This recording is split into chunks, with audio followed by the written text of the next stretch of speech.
Aku di ini House of Hope.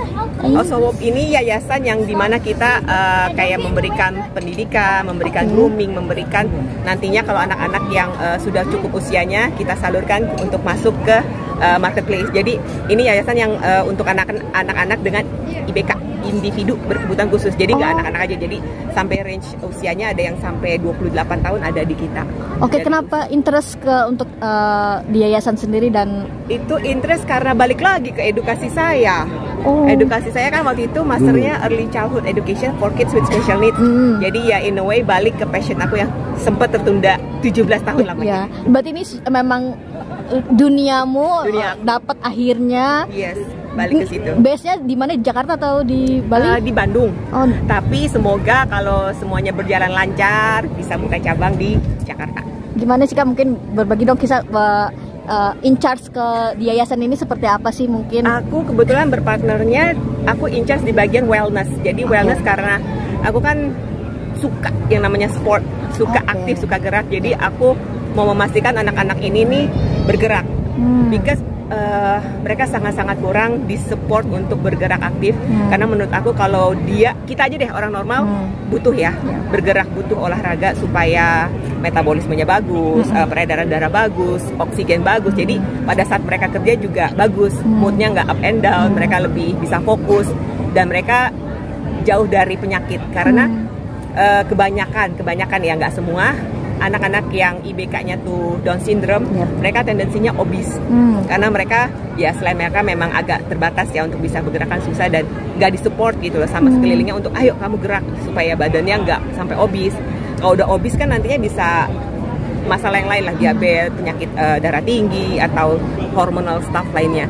Jadi mereka harus aku usahakan bergerak. Seperti apa sih? Mungkin ada tingkatan kesulitan untuk mengatur anak-anak demikiannya mungkin kalau dari kau kalau kesulitan sih kita dibantu sama tim psikolog juga, ada guru-guru juga yang udah memang terlatih, udah berpengalaman banget. Jadi biasanya yang mau masuk ke situ akan ada tesnya dulu, dites dulu sama psikolog kita.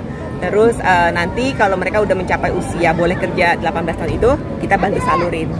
Which is why aku butuh teman-teman untuk membuka hati kalau memang kamu punya perusahaan apa gitu ya, dan bisa memberikan izin anak-anak IBK ini untuk magang gitu, untuk nyoba dulu.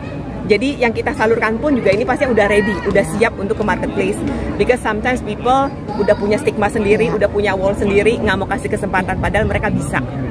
Jadi kalau memang kalian mau membiarkan mereka mencoba magang aja dulu, please contact us di House of Hope.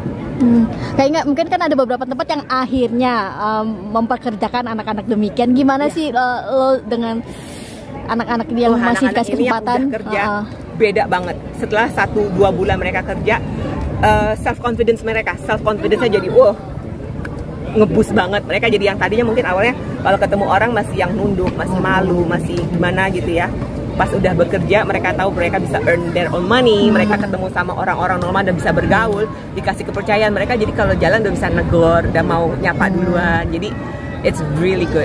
Kayak salah satu killing time juga nggak sih, artinya ketemu banyak anak-anak, terus mungkin di tengah kesibukan nge-gym juga nih salah satu killing time juga sih. Di tengah kesendirian.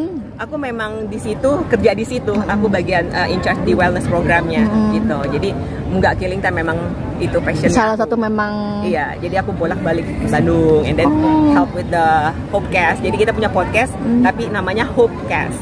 Dimana di situ banyak narasumbernya yang memang mungkin parents atau educator atau orang-orang yang memang bergerak atau pernah bantu di bidang special needs. Mengisi kesibukan di tengah kesendirian, pada akhirnya memilih mengisi kesibukan. Selain itu aku juga coaching, tapi aku kalau coaching selalu one-on-one, private coaching. Selain itu paling baking, terus ya sama anak-anak during weekend gitu. Jadi waktunya cepet aja lewat terus berlalu. Ini gimana untuk anak-anak sendiri? Artinya kan quality time, apalagi dirimu bilang bolak-balik ke Jakarta Bandung. Dengan anak-anak sendiri seperti apa? Mungkin ngasih pengertian mamahnya ini harus kerja bolak-balik Jakarta Bandung. Kalau sama anak-anak aku ketemunya tuh weekend, yang udah pasti fix banget. Biasanya tuh kalau minggu kita pasti makan malam bareng, spend time bareng, quality time-nya pas minggu. Karena kalau weekdays mereka sekolah aja sampai jam 5, itu pun pulang sekolah masih ada les piano, vokal, and then they do gym, boxing. Jadi udah capek banget lah. Belum mereka ngerjain tugas juga lagi, jadi weekend aja ketemunya. Spend time-nya biasanya ngapain aja, Pak? Spend time, kadang-kadang kita nge-gym bareng. Makan udah pasti. Sometimes aku sama Kenzo suka kalau ada film yang emang kita sama-sama suka nonton bareng gitu. Sometimes sama oma opa juga pergi makan, nge-mall, ke Bali kalau pas mereka libur. Cerita nggak sih, mungkin anak-anak kan kemarin sempat dekat juga, ada yang pacaran dengan ini terus putus. Cerita demikian nggak sih dengan Cerita lah. Dari dulu Kenzo anaknya terbuka kok. Dia cerita. sudah ada yang baru mungkin kayaknya? Yang baru belum, karena dia lebih mau fokus di education dia nih, karena kan udah mau selesai, udah mau uni kan, jadi dia lagi fokus itu. Berarti untuk love percintaannya belum? Saat ini sih belum, tapi kalau sampai ada pasti dia kasih tahu kok, karena kita pasti discuss sih. Ya, kali mau yang kemarin viral itu. Ih, nggak mau kalau itu.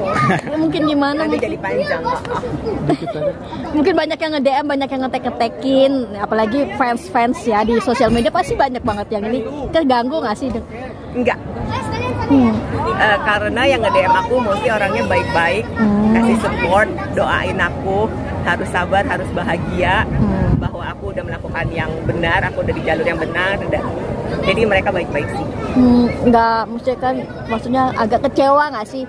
Kecewa mungkin pasti, terus kecewanya kadarnya seperti apa sih? Mungkin masih Kecewanya cuma sebentar banget, karena aku dikasih link pun aku nggak mau buka, karena nggak penting bagi aku kan. Karena sempet ada yang begitu, ada yang kasih tahu gitu loh, terus aku nggak mau buka, sampai akhirnya ada yang, "Baik nggak? Ini ada yang lucu banget gitu." Ada soalnya kayak Instagram siapa gitu, dia malah dia yang ngegas gitu loh, jadi dia mengomentari video yang dia lihat, cuma lucu banget, jadi dia ngomong ngamuk sendiri, jadi aku, kamu lucu banget ngegas gitu doang. Tapi kayaknya banyak yang mungkin tidak terima dengan statement demikian, para netizen akhirnya membela dirimu. Kenapa sih harus dibahas lagi? Padahal kan sudah kemarin ya. Just ditanyakan sama orangnya yang membahas, yang membuat jadi bahasan. Tapi banyak yang ngedukung netizen, dirimu sendiri. Kalau yang nge-DM aku ya obviously mensupport. Kayaknya lebih memilih untuk tidak menanggapi ya, Pak? Iya. Karena jadinya panjang lagi dan aku udah happy nih. Jadi kalau misalnya ke drag lagi, aku nolak, nggak mau. Aku udah happy, udah di sini. Nah, udah happy tapi masih di. Jadi nggak usah lagi, hopefully. Oke, teman-teman.